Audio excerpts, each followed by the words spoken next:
मेरी आवाज आ रही है सारे लोगों को? Yes sir. Yes sir.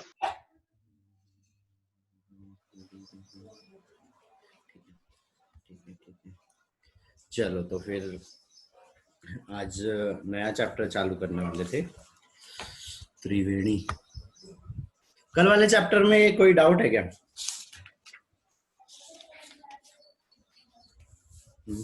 नहीं है?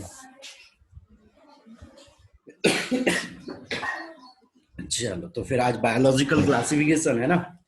ये वाला जो चैप्टर है ना बेटा, इससे अधिकतर पता है हिस्ट्री याद रखना है हमको। हिस्ट्री याद रखना है, कुछ मतलब क्लासिफिकेशन की हिस्ट्री याद रखना है, और कुछ जो वर्ग है उनकी जो मेन मतलब जो भी यहाँ क्लासिफिकेशन किया वो क्लासों की सारे कैरेक्टर्स क्या क्या है, मेन कैरेक्टर यहाँ पे दिए हुए मेन कैरेक्टर यहाँ पे याद रखना है ना, कि क्या कौन से किंगडम का क्या है, कौन सी क्लास का क्या क्या लक्षण है ना। चल तो अभी तक हमने बताया था कि यहाँ पे वैशाली बताया था कि यहाँ पे हम जीव के जब उनके लक्षणों के आधार पे है ना वर्गीकरण कब कर रहे थे, हम यहाँ पे उनके लक्षणों के आधार पे कर रहे थे, और लक्षणों के आधार पे जब हम उसको बांट दे रहे थे तो वो क्या कहला रही थी, वर्गीकी कहला रही थी है ना।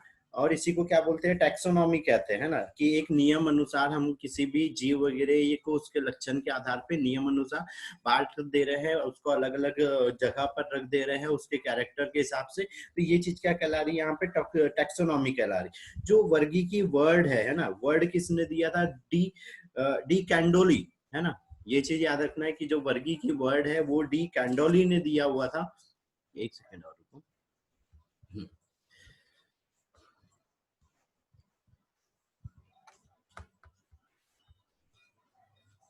डी कैंडोली ने वर्ड दिया था, ठीक है। चलो उसके बाद यहाँ पे लाभ सारे पता है। लाभ में क्या चीज हो रही है, वर्गीकरण के लाभ में ये चीज हो रही है कि हमको आसानी से कोई भी कैरेक्टर पहचान सकते हैं, हम उस जीव को आसानी से पहचान सकते हैं, जिस भी तरह के उसके लक्षण है, उसकी पहचान, उसका जो अस्तित्व क्या होने वाला है, उसने विकास कैसे करा, ये चीजों का हम आसानी से पता लगा सकते हैं ना। फिर यहाँ पर चीज आती है वर्गीकरण की पद्धतियों की है ना, या प्रकार की। तो दो प्रकार के रहते हैं, एक तो कृत्रिम हो गया, आर्टिफिशियल हो गया, और दूसरा क्या हो रहा है, नेचुरल हो रहा है ना। तो जो आर्टिफिशियल है ना, कृत्रिम है, इसको जब 2000 पहले क्या बोलना चाहिए, 320 एसी नहीं 320 बीसी पूर्व है ना, बिफोर क्राइस्ट, थियोफ्रास्टस ने सबसे पहले दिया था। और इन्होंने क्या किया था, जो पौधे वगैरह है उसको झाड़ी हो गई, वृक्ष हो गए, शाख हो गए, जो कोमल वाले पौधे होते हैं उसमें वर्गीकृत कर दिया था ना। और जो जंतु थे, जंतु को क्या करा था इनने, मेन तो पहले दो वर्ग में बांटा गया था। पहला था एनिमा और दूसरा था इनेमा है ना, जिसके अंदर में एनिमा से याद रखना, हम एनिमा मतलब क्या हो रहा है, ब्लड में हीमोग्लोबिन की कमी होता है। तो यहाँ पे क्या है, एनीमा है ना। तो एनीमा में क्या चीज हुई थी, वो वाले जीव आ रहे थे जिसके अंदर में लाल ब्लड नहीं उपस्थित था, और इनेमा में वो वाले जीव आ रहे थे जिसके अंदर में आरबीसी उपस्थित थी, लाल रक्त कणिकाएं उपस्थित थी, वो वाले। फिर जो लाल रक्त कणिका वाले जीव थे उसके फिर से और दो भागों में बांटा गया था। पहला भाग था ओविपेरस अंडायुज, दूसरा भाग हो रहा था जरायुज है ना, विविपेरस। तो ओविपेरस और विविपेरस में ये चीज हो रही थी कि जो अंडे दे रहे हैं है ना, वो ओविपेरस थे, और विविपेरस कौन थे, वो वाले जीव हो रहे थे जो शिशु को जन्म दे रहे थे है ना। फिर उसके बाद कैरोलस लीनियस, ये कौन है, कैरोलस लीनियस को क्या बोलते हैं, जो मॉडर्न टैक्सोनॉमी है उसके फादर बोलते हैं ना। तो कैरोलस लीनियस ने यहाँ पे लैंगिक पद्धति के आधार पे सबसे पहले अपना वर्गीकरण प्रस्तुत किया था। उसके बाद में फिर इन्होंने यहाँ पे द्विनाम पद्धति दी थी है ना। और वो किसमें द्विनाम पद्धति का वर्णन किसमें किया था, या सारे जीवों का द्विनाम पद्धति के अनुसार इन्हें वर्णन स्पीसीज ऑफ प्लांटेरम में किया था, ठीक है, स्पीसीज ऑफ प्लांटेरम में किया था, ठीक है। उसके बाद दूसरी मेथड आ जाती है यहाँ पे प्राकृतिक, नेचुरल क्लासिफिकेशन है ना। तो नेचुरल क्लासिफिकेशन किसने दिया था यहाँ पे, बैंथम और हुकर ने दिया था, बैंथम और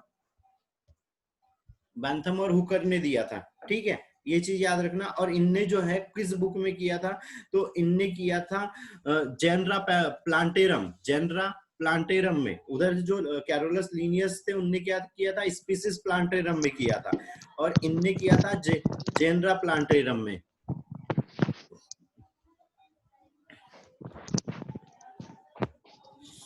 स्वाति बेटा मोबाइल एक जगह पे जमा के रख दो, है ना।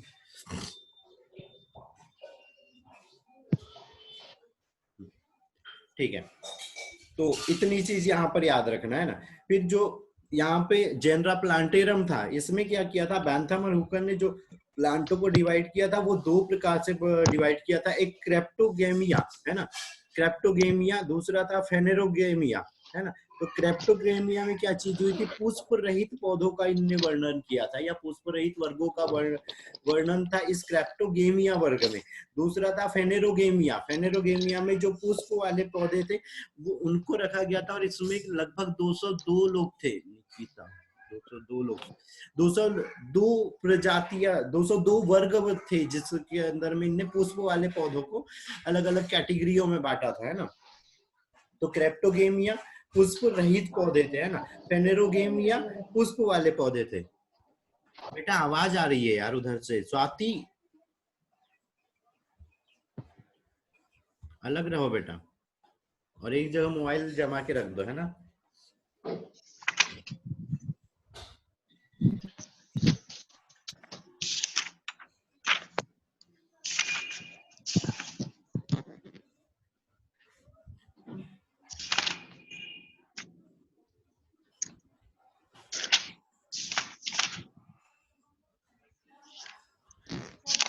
स्वाति बेटा तुम यार कुछ वो कर रहे हो, है ना, एक साइड रखो मोबाइल पास में, उसकी आवाज आ रही है, बार बार नहीं हिला। ठीक है, इतनी चीजें याद रहेंगी। हाँ सर। ठीक है, उसके बाद में आती है यहाँ पे द्विजगत वर्गीकरण, ये द्विनाम पद्धति। द्विनाम पद्धति में बताया था पहला नाम क्या रहता है, उसमें क्या रहता है, वंश, और दूसरा जाति। ठीक है, और अगर लास्ट में अगर एक सिंगल वर्ड दिया हुआ है या दो सिंगल वर्ड दिए हुए हैं, जिसमें से पहला वर्ड कैपिटल है और दूसरा स्मॉल है, तो वो क्या कहलाता है, वो किसको प्रदर्शित करता है। सर पहला नाम कैपिटल अक्षर में लिखते थे, जैसे वर्गीकरण। नहीं भाई, जैसे अगर मैंगीफेरा इंडिका दिया हुआ है, लास्ट में एल भी जुड़ा हुआ है या के एल जुड़ा हुआ है, तो वो जनक के नाम पे रहता है। हाँ, लास्ट वाला जो वर्ड रहता है वो अधिकतर जनक का नाम रहता है ना, जनक के नाम पे वो कर देते कि किसने उसकी खोज करी थी, है ना। ठीक है, फिर बारी आती है यहाँ पे पांच जगत वर्गीकरण। तो पांच जगत वर्गीकरण में क्या चीज हो रही थी, सबसे पहला जो वर्ग आ रहा था वो क्या हो रहा था, यहाँ पे मोनेरा जगत था, प्रोटिस्टा जगत था, उसके बाद में जंतु जगत हो रहा था, कवक था, और लास्ट में पादप जगत हो रहा था, है ना। तो ये पांच जगत वर्गीकरण किसने दिया था, आर.एच. व्हिटेकर ने दिया था।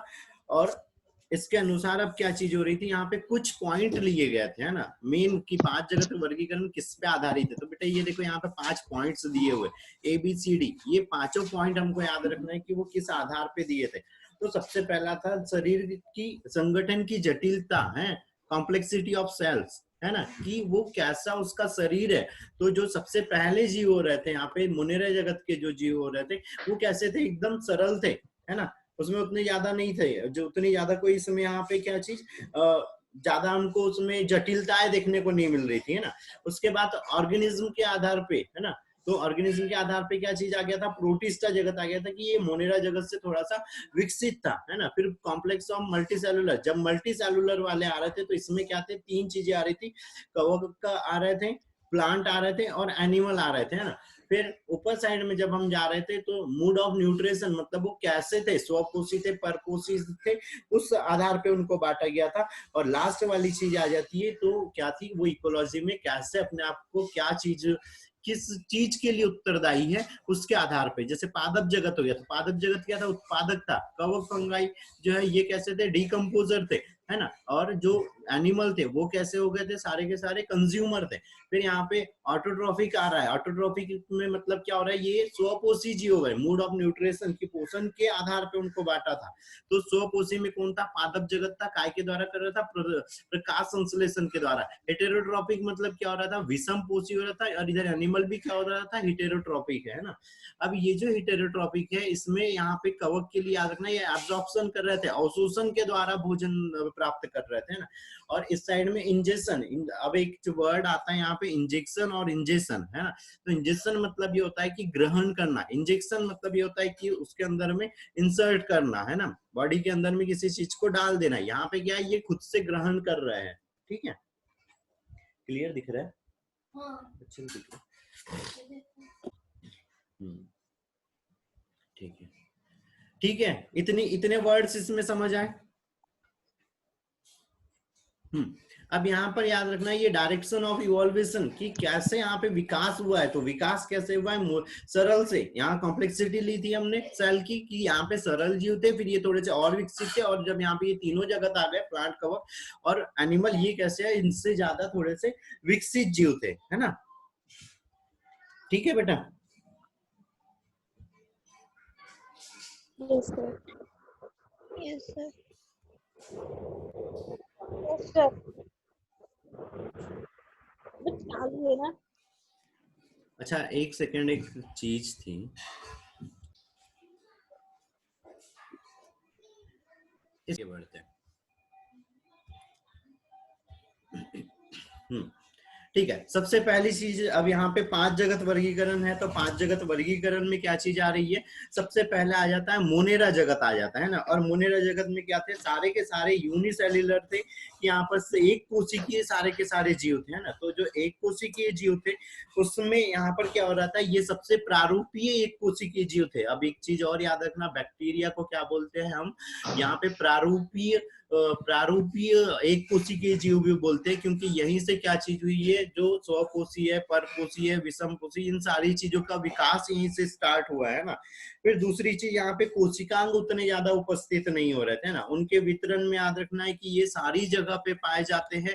टेम्परेचर जो गर्म झरने हैं, जहाँ पर साइनोबैक्टीरिया वगैरह के लिए हमने देखा है, गर्म झरनों में भी 80 डिग्री सेल्सियस हो गया, 100 डिग्री सेल्सियस हो गया, वहां तक के भी एनवायरमेंट में पाए जाते हैं। ठीक है, और जहाँ पे बहुत ज्यादा लो टेम्परेचर है, माइनस में टेम्परेचर है, वहां पर भी कुछ कुछ जगह पे पाए जाते हैं। अगर गहराई वगैरह है या पहले से वहां पे उपस्थित थे, तो लो टेम्परेचर में भी बैक्टीरिया पाए जाते हैं ना। फिर जो मोनेरा जगत आता है, मोनेरा जगत को थोड़े से इसमें बांट दिया गया है और एक वर्गीकरण कर दिया गया है। ये दिखाई दे रहा है? यस सर, दिख रहा है। Yes sir.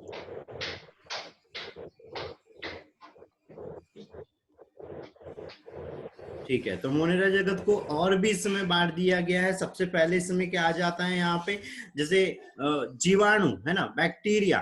तो बैक्टीरिया में क्या चीज हो रही है, बहुत छोटे जो ऑर्गेनिज्म है जिनके अंदर में यूनिसेलुलर है और जिसके अंदर में कोई कोशिकांग वगैरह ज्यादा उपस्थित नहीं है, वो उसके बाद में इसमें आ जाते हैं एक्टिनोमाइसिटिस, है ना। एक्टिनोमाइसिटिस आ जाते हैं, ऑर्किबैक्टीरिया आ जाता है और साइनोबैक्टीरिया आ जाता है ना। तो ये 4 चीजों में बांटा गया है। पहला तो बैक्टीरिया हो गया, एक्टिनोमाइसिटिस हो गया, ऑर्किबैक्टीरिया हो गया और साइनोबैक्टीरिया हो गया, है ना। अब एक साइड से यहाँ पे देखते हैं, सबसे पहले क्या आता है, बैक्टीरिया, है ना। तो बैक्टीरिया में क्या चीज हो रही थी,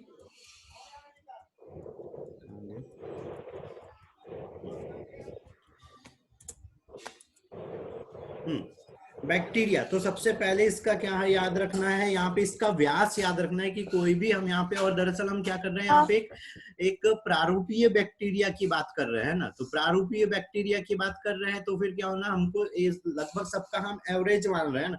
तो इसका जो व्यास रहेगा वो कितना है, 0.2 से लेके 1.5 नैनोमीटर। ठीक है, उसके बाद में लंबाई याद रखना है, तो लंबाई में क्या है, 3.0 से लेके 5.0 नैनोमीटर। ठीक है, 3.0 से 5.0 नैनोमीटर। ठीक है, उसके बाद में सबसे बड़ा जीवाणु बेजियोटा, बेजियोटा, सबसे बड़ा जीवाणु बेजियोटा।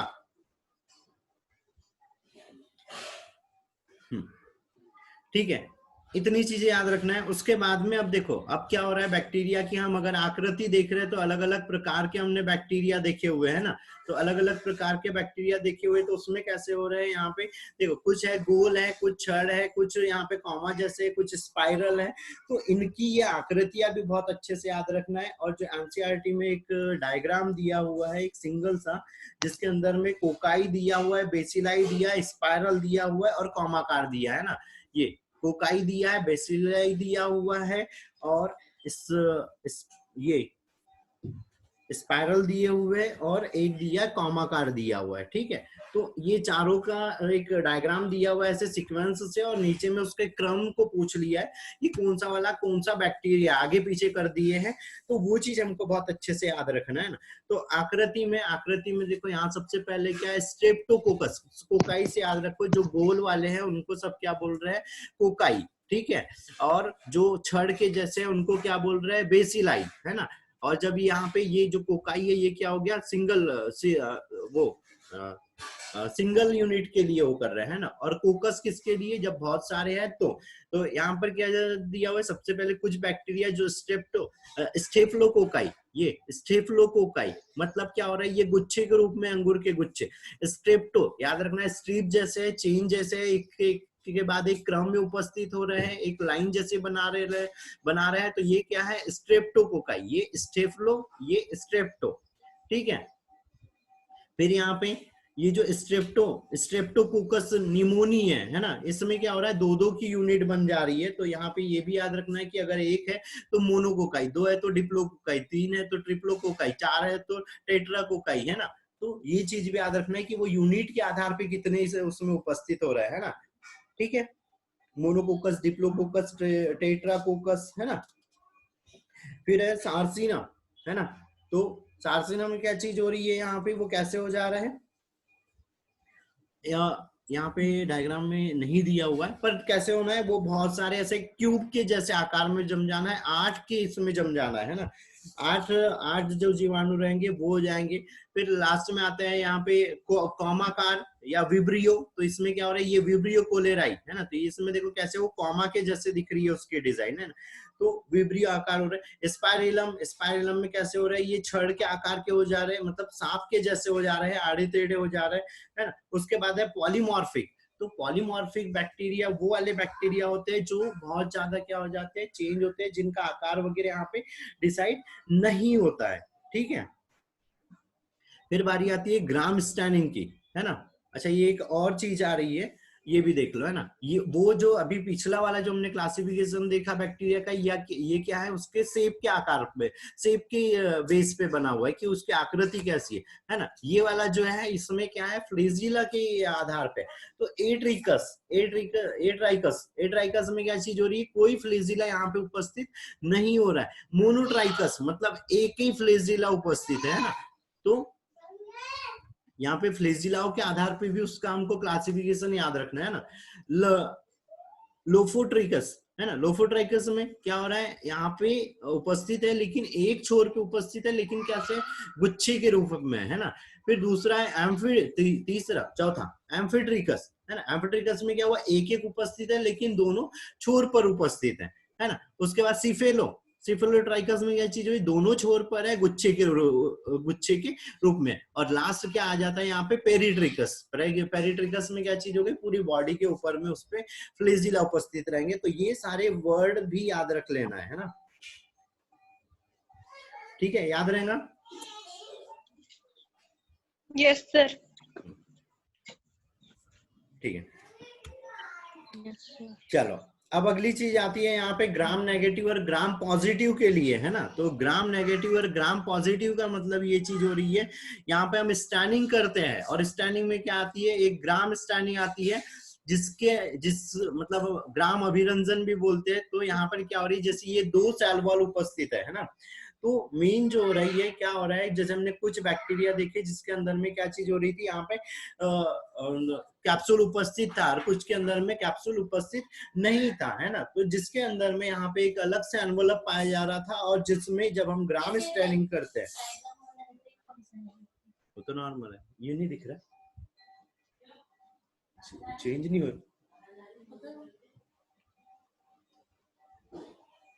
वो तो मन चेंज करने।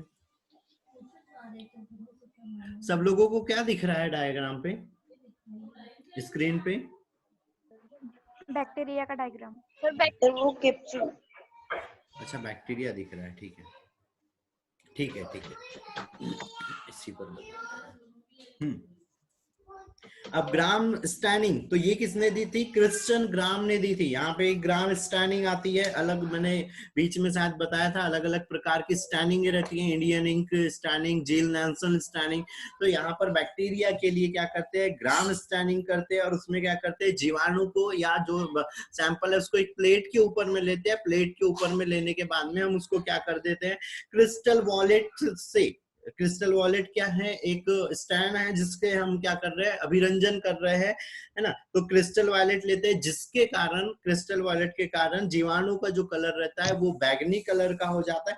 फिर उसको हम एसीटोन में डुबा देते हैं। जब एसीटोन में डुबा देते हैं, और एसीटोन में डुबाने के बाद उसको हम आयोडीन के घोल से धुल लेते हैं, है ना। और फिर उसके बाद में हम उसको 95% अल्कोहल से धो लेंगे, आयोडीन में धुलने के बाद में। तो जिसके ऊपर में वो जो बैगनी कलर आया था, अगर वो उपस्थित है तो वो कैसा हो गया, ग्राम पॉजिटिव हो गया। और जिसके ऊपर से बैगनी कलर चले जाएगा एसीटोन अल्कोहल से धुलने के बाद में, वो क्या हो जाता है, ग्राम नेगेटिव। अब ऐसा क्यों होता है, क्योंकि इस बैक्टीरिया के ऊपर क्या रहती है, कैप्सूल रहती है, जिसके अंदर में यहाँ पे ग्लाइकोप्रोटीन रहती है, और वो जिसके कारण वो अवशोषित कर लेता है उसको, है ना।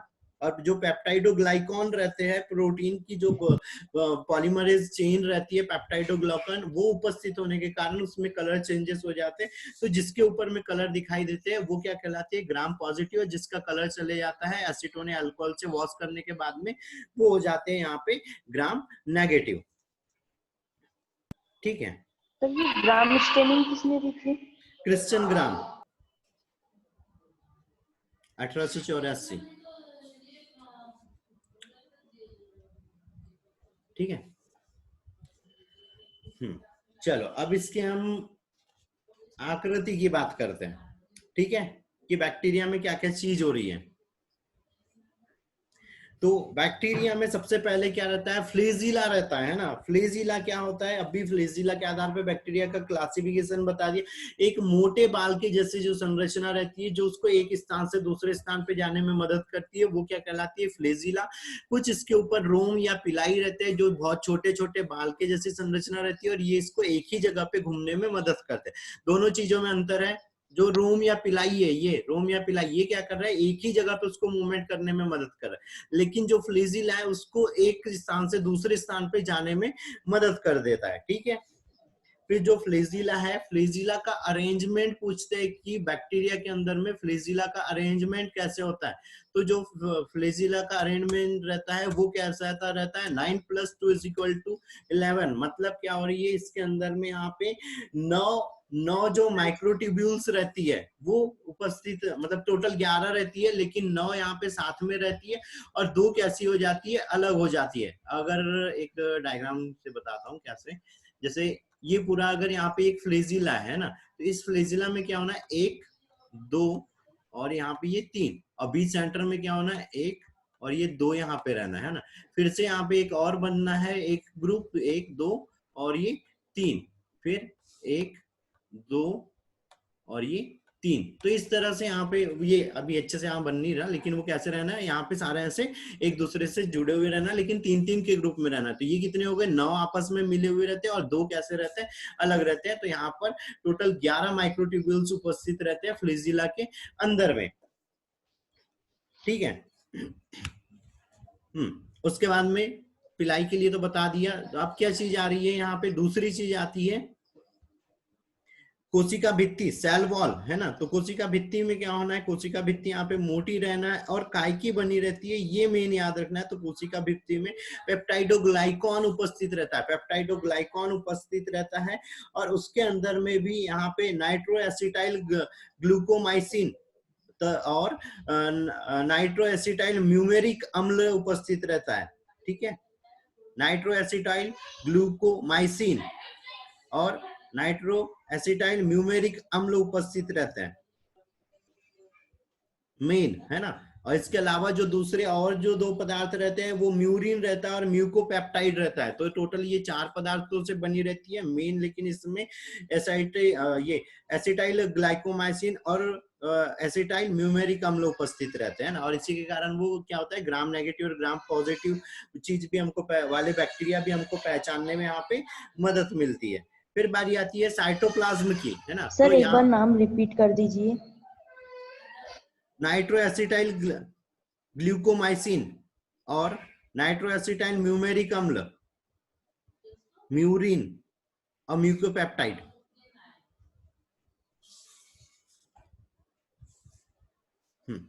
ठीक है, अब बारी आती है यहाँ पे साइटोप्लाज्म की, है ना। तो साइटोप्लाज्म में सबको पता है कि साइटोप्लाज्म कैसा रहता है, जीव द्रव्य रहता है, उसमें बहुत सारे पदार्थ वगैरह यहाँ पे उपस्थित रहते हैं, है ना। तो जो साइटोप्लाज्म रहता है वो किसके द्वारा घिरा हुआ रहता है, सेल मेम्ब्रेन के द्वारा। और इसमें जैसे कुछ कोशिकांग, जैसे यहाँ पे कोशिकांग तो पाए नहीं जाते, लेकिन कुछ चीजें यहाँ पे पाई जाती है। अगर कोशिकांग अगर बैक्टीरिया में बोलता है तो क्या नहीं पाया जाता है, माइट्रोकांड्रिया नहीं पाया जाता है, गोल्जी बॉडी नहीं पाई जाती है, अंतःप्रद्रव्य जालिका वही एंडोप्लाज्मिक रेटिकुलम नहीं पाई जाती। अब यहाँ पे बारी आती है क्वेश्चन की, है ना, कि क्वेश्चन क्या आता है। तो क्वेश्चन ये चीज आता है कि किसी बैक्टीरिया के अंदर में माइट्रोकांड्रिया के समान संरचना कौन सी होती है। तो माइट्रोकांड्रिया के समान संरचना इसमें मीजोजोम होती है। यहाँ पे बनानी है, उसको हम बना देते हैं। कौन लड़ रहा भाई, कौन लड़ रहा? ठीक है, तो मीजोजोम रहती है और ये क्या होती है, जो कोशिका यहाँ पे जो कोशिका झिल्ली रहती है, सेल मेम्ब्रेन रहती है, वही क्या हो जाती है, अंदर की ओर धंस जाती है और एक आड़ी टेढ़ी संरचना बना लेती है। और मीजोजोम का क्या कार्य है, श्वसन करना। हाँ, बैक्टीरिया के अंदर में शोषण करना, है ना। फिर राइबोसोम जो पाए जाते हैं, यहाँ पे जो राइबोसोम पाए जा रहे हैं वो क्या पाए जाते हैं, यहाँ पे 70+ प्रकार के पाए जाते हैं। किसका माइक खुल गया भाई? 70 प्रकार के राइबोसोम पाए जाते हैं। ठीक है, उसके बाद में इसमें जो दूसरी चीज पाई जाती है तो वोल्ट्यूनिन कण पाए जाते हैं। जैसे यहाँ पे छोटे छोटे कण उपस्थित रहते हैं, वो क्या कहलाते हैं, वोल्ट्यूनिन कण कहलाते हैं या ग्रेन्यूल्स कहलाते हैं ना, वोल्ट्यूनिन ग्रेन्यूल्स कहलाते हैं। और ये क्या करते हैं, भोजन का संग्रह करके रखते हैं जब भी उसको आवश्यकता होती है तब। और जो बाकी जो जीव द्रव्य है उसके अंदर में भी यहाँ पे जो फूड मटेरियल है वो पड़ा रहता है ना। उसके बाद में यहाँ पे अब क्योंकि ये क्या है, वो है पुरानी कोशिका है ना, सबसे मेन सेल है हो रही है पहले की। तो यहाँ पर क्या हो रहा है, न्यूक्लियस नहीं पाया जाता है, न्यूक्लियोइड पाया जाता है। ठीक है, न्यूक्लियस नहीं है, न्यूक्लियोइड पाया जाता है। और इसमें क्या होता है, सर्कुलर या कुंडलित यहाँ पे डीएनए पाया जाता है। ठीक है, सर्कुलित या कुंडलित डीएनए पाया जाता है। ठीक है, ठीक है, न्यूक्लियोइड कहलाता है ना। दूसरी चीज, इसके अंदर में एक और एक्स्ट्रा यहाँ पे जेनेटिक मटेरियल पाया जाता है जो क्या कहलाता है, प्लाज्मिड कहलाता है। और प्लाज्मिड में भी सारी की सारी वो कैरेक्टर रहते हैं जो डीएनए के रहते हैं ना। और ये इनकी संख्या हो सकता है 10 से लेके 2000 तक की भी हो सकती है, या कितनी भी हो सकती है। जरूरी नहीं है कि बैक्टीरिया के अंदर में एक ही प्लाज्मिड उपस्थित हो। ठीक है, तो प्लाज्मिडों की संख्या यहाँ पे बड़ी हो सकती है। और ये जो प्लाज्मिड रहता है ये कैसा रहता है, हमने जब उधर वाहक का स्ट्रक्चर बोला था तो बताया था कि जो प्लाज्मिड रहता है वो कैसा रहता है, ऐसे गोल रहता है, रिंग नुमा संरचना रहती है। वो क्या कहलाती है, बैक्टीरिया के अंदर में प्लाज्मिड कहलाती है। और बाकी जो यहाँ पे न्यूक्लियोइड है, न्यूक्लियोइड वाला जो डीएनए है वो कैसा रहता है, इसमें गुच्छे के रूप में कहीं पर भी पड़ा हुआ रहता है। ठीक है, इतनी चीजें ठीक है। Yes sir. फिर बारी आती है यहाँ पे उसमें रिप्रोडक्शन की, बैक्टीरिया के अंदर में रिप्रोडक्शन। तो क्या होता है यहाँ पे एंडोस्पोर बनते हैं ना, एंडोस्पोर बनते हैं। दूसरी चीज इसमें वेजिटेटिव मतलब वही एसेक्सुअल रिप्रोडक्शन भी होता है, और उसमें क्या होता है कभी कभी कोनिडिया भी बनते हैं। वेजिटेटिव में यहाँ पे कोनिडिया बन रहा है, एंडोस्पर्म बन रहा है, छोटे वाले बीजाणु बन जाते हैं जैसे टीटनेस और एंथ्रेक्स। ये दोनों बैक्टीरिया जिसके अंदर में क्या चीज हो जाती है, बीजाणुओं का निर्माण हो जाता है। और ये जो बीजाणु रहते हैं पहले से यहाँ पे उसके अंदर में फॉर्म रहते हैं, बस वो आगे चल के और ज्यादा वृद्धि कर लेते हैं। ठीक है, लैंगिक प्रजनन, लैंगिक प्रजनन में बताया था इसमें क्या होता है, संयुग्मन होता है। सबसे पहले तो संयुग्मन होता है, मतलब दो बैक्टीरिया दोनों आपस में चिपक जाते हैं, दोनों का जीव द्रव्य मिक्स हो जाता है और फिर नई सेल बन जाती है ना। और दूसरी चीज ट्रांसफॉर्मेशन होता है, रूपांतरण होता है। ट्रांसफॉर्मेशन का मतलब क्या हो रहा है, जैसे यहाँ पे एक बैक्टीरिया हो गया, ये एक बैक्टीरिया हो गया, तो ये इसका क्या करना है, अनुवांशिक पदार्थ इधर डाल देना है, कॉपी होना है और वो जहाँ के वहां फिर से अलग अलग हो जाना है। तो उनके बीच में क्या होता है, संयुग्मन में जैसे अब ये दो बैक्टीरिया, तो इनके बीच में एक नली जैसी संरचना बन जाती है और उसके द्वारा वो अपने जो पदार्थ है उसका एक्सचेंज कर लेते हैं। फिर बारी आती है ट्रांसडक्शन। तो ट्रांसडक्शन की खोज याद रख लेना, ट्रांसडक्शन की खोज जिंडर और लेडरबर्ग, जिंडर और लेडरबर्ड ने की थी। ठीक है, लेडरबर्ड। ठीक है, और इसमें किसमें करी थी, साल्मोनेला टाइफीम्यूरियम के अंदर में करी थी। अब संयुग्मन ये ट्रांसडक्शन में कोई भी अनुवांशिक पदार्थ, कोई भी बैक्टीरिया क्या कर दे रहा है, दूसरे इसमें पहुंचा दे रहा है और उस सेल को भी अपने जैसे बना देता है।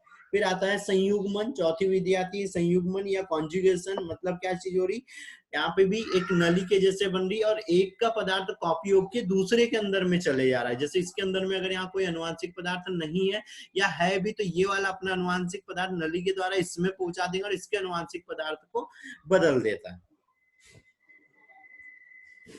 सर बहुत फास्ट बोल रहे हैं आप। हाँ ठीक है, अब स्लो कर देता हूँ, टाइम ही खत्म हो गया।